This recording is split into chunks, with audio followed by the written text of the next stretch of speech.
La vague de manifestations qui secoue l'Ukraine depuis novembre 2013 a conduit à la destitution le 22 février du président Viktor Yanukovych. Dans un pays en pleine crise économique, cette mobilisation est révélatrice d'une colère populaire contre la dérive autoritaire du pouvoir. Mais elle est aussi le symbole d'un clivage entre une partie de la population tournée vers la Russie et une autre qui regarde vers l'Europe. Mais alors, comment expliquer le tiraillement de l'Ukraine ?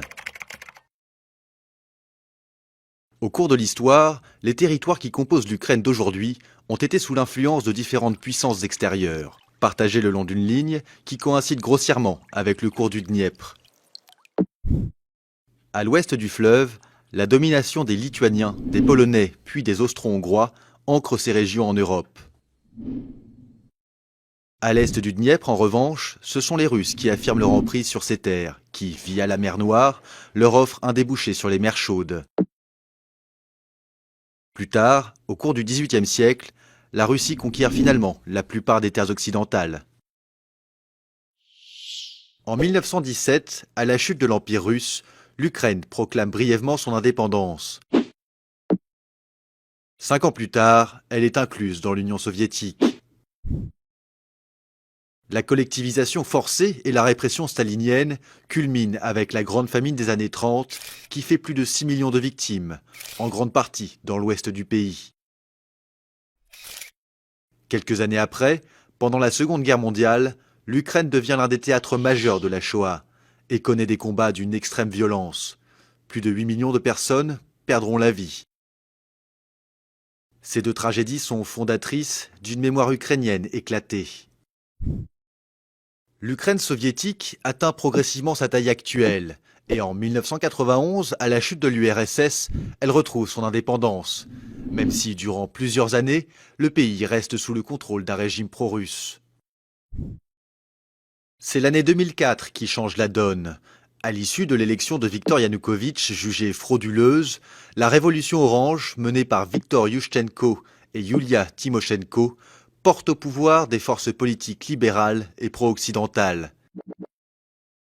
Lors d'un nouveau scrutin, la fracture électorale entre Est et Ouest est nette.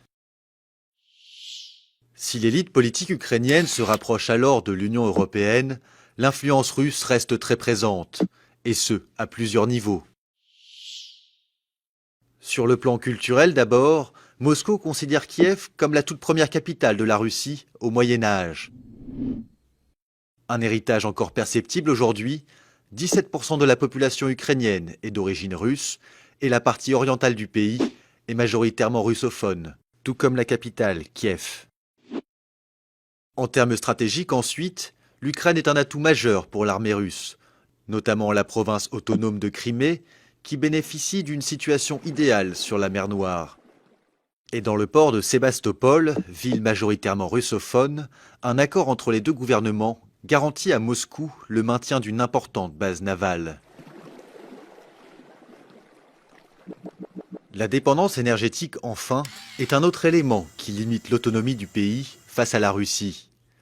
58% du gaz consommé en Ukraine est russe, et ce levier est utilisé par Moscou pour faire pression sur Kiev, comme en 2006 et en 2009, quand la Russie avait fermé ses robinets. En 2010, Viktor Yanukovych revient au pouvoir dans un pays affaibli par la crise financière, les lourdes factures gazières et la corruption. L'Ukraine en crise est néanmoins courtisée par ses voisins, avec lesquels elle entretient de fortes relations commerciales. À l'ouest, l'Union européenne, voisine directe de l'Ukraine depuis les élargissements de 2004 et 2007, envisage de l'intégrer dans son partenariat oriental. Un projet qui cible plusieurs anciennes républiques soviétiques, avec un double accord d'association et de libre-échange à la clé. À l'Est, Vladimir Poutine, qui s'emploie à reconstruire l'ère de domination russe, veut faire de l'Ukraine une pièce maîtresse de son union douanière.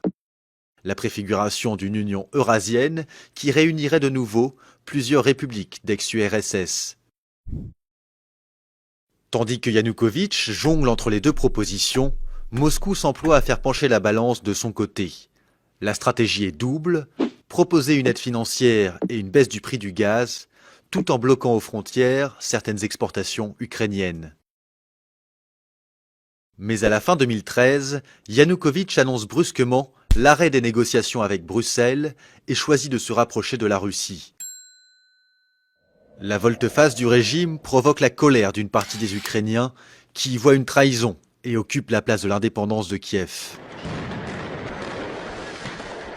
Face à la violente répression policière, le mouvement se radicalise et la contestation s'étend dans d'autres régions, particulièrement à l'ouest.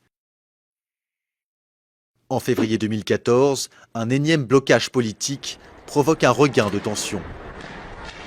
Les affrontements entre forces de l'ordre et manifestants font plus de 80 morts et des centaines de blessés. Après la fuite de Viktor Yanukovych et sa destitution le 22 février, une partie des Ukrainiens de l'Est refuse de reconnaître les autorités de transition. Le spectre d'une partition de l'Ukraine inquiète, éviter la sécession sera le principal défi du nouveau pouvoir.